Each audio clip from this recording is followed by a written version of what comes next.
नाहीतर बघ म्हणावं बाळू धनगराचा हिसका. मामांनी फक्त एक वाक्य बोललं आणि पुढच्या क्षणी मृत्यू डोळ्यांसमोर उभा राहिला. 1946 साल, कोलेवाडी, कापशीजवळ. संकेश्वरहून काही भक्त टॅक्सीनं बाळूमामांकडे आले होते. मामा रस्त्यालगत एका झाडाखाली शांत बसले होते. गाडीतून सर्व मंडळी उतरली. सगळ्यांनी दर्शन घेतलं. पण एक माणूस मात्र अस्वस्थ होता. तो होता हट्टी टॅक्सी ड्रायव्हर. ड्रायव्हरनं श्रीहरी वडेर यांना बाजूला बोलावून टॅक्सीचं भाडे मागितले. ड्रायव्हर म्हणाला, मला वेळ नाही, माझे पैसे आत्ताच द्या, नाहीतर मी जातो. हरी वडेर म्हणाले, रात्री भजन होईल, मामा प्रसाद आणि मानधन देतील, त्यातून पैसे देऊ. पण ड्रायव्हर ऐकायला तयार नव्हता. मामा सगळं पाहत होते. मामांनी वडेरांना बोलावून घेतलं आणि थरकाप उडवणारे शब्द बोलले.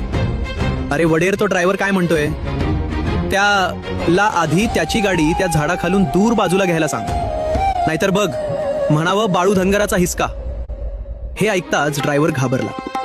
त्यानं लगेच गाडी चालू केली आणि झाडापासून थोडी दूर नेऊन थांबवली. आणि क्षणातच कडाड, त्या बाभळीच्या झाडाची मोठी फांदी तुटून खाली कोसळली. जर गाडी तिथेच असती तर पूर्णपणे चिरडली गेली असती.